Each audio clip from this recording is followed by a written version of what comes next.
işleri buldun. Sana akıllı doğran eğri kaç gittir.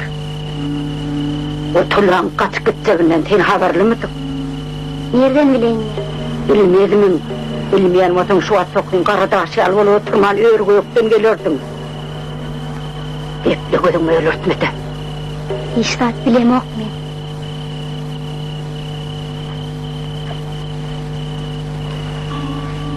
Kime meyit?